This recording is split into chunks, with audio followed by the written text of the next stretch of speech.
ఎవరి పాత్ర వాళ్ళు పోషిస్తున్నారు. టీడీపీ గుండాలు చేసే అరాచకాన్ని పోలీసులు కన్నెత్తి కూడా ఆ వైపు చూడనటువంటి పరిస్థితి స్పష్టంగా కనిపిస్తుంది. ముఖ్యంగా ఏదైతే కీలకంగా నియోజకవర్గంలో ఉన్నటువంటి బాధ్యతలు చూస్తున్న కడప ఎంపీ వైఎస్ అవినాష్ రెడ్డిని తెల్లవారుజామున 4 గంటలకే అరెస్ట్ చేసేందుకు వచ్చారు. ఒక గంట సేపు పోలీసులు హైడ్రామా నిర్వహించి ఆయన ఇంట్లో జ్వరం వస్తుంది, అదేవిధంగా చెప్పులు కూడా వేసుకోకుండా లాక్కెళ్ళినటువంటి పరిస్థితి అయితే స్పష్టంగా చూసాము.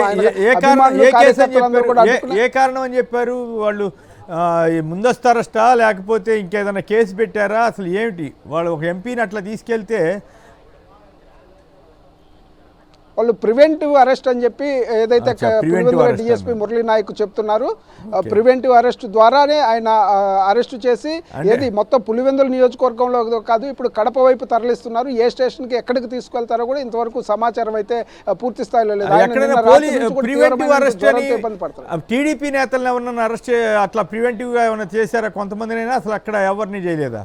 ఇప్పుడు జరుగుతున్న వాటిని ప్రివెంట్ చేయాల్సిన పోలీసులు అది వదిలేసి అవినాష్ రెడ్డి గారిని ప్రివెంట్ చేశారా?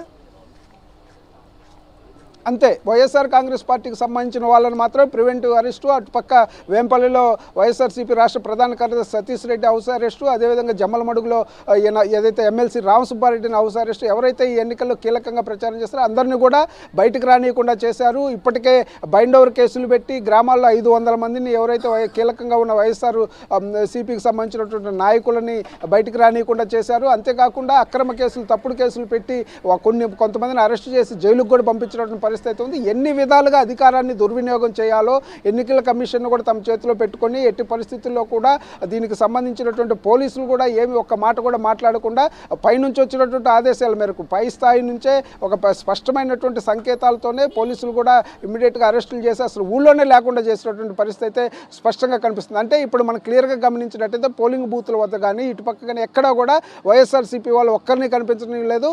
ఒక్క మీడియా ప్రతినిధి కూడా పోలింగ్ బూత్ వద్దకు వెళ్ళేటటువంటి పరిస్థితి కూడా లేకుండా మొత్తం ఊరు బయటనే కార్లు పెట్టుకొని అడ్డము ఏదైతే వచ్చే వాళ్ళందరినీ కూడా చెక్ చేసి వాళ్ళ దగ్గర చిప్పులు లాక్కొని మీడియా ప్రతినిధుల దగ్గర బయటికి పంపిస్తున్న పరిస్థితి అయితే ఉంది. సాక్షి ప్రతినిధులను అయితే అడిగి మరీ కొట్టేందుకు ప్రయత్నం చేస్తున్న పరిస్థితి అయితే స్పష్టంగా కనిపిస్తుంది. దాదాపు 300 మంది మన ప్రతినిధి, ఒంగోలు ప్రతినిధి అక్కడ వెళ్తే 300 మందిని చుట్టుముట్టి ఆయన మీద దాడి చేసేటువంటి ప్రయత్నం చేశారు. ఆయన త్రుటిలో తప్పించుకొని బయటపడినటువంటి పరిస్థితి ఉంది.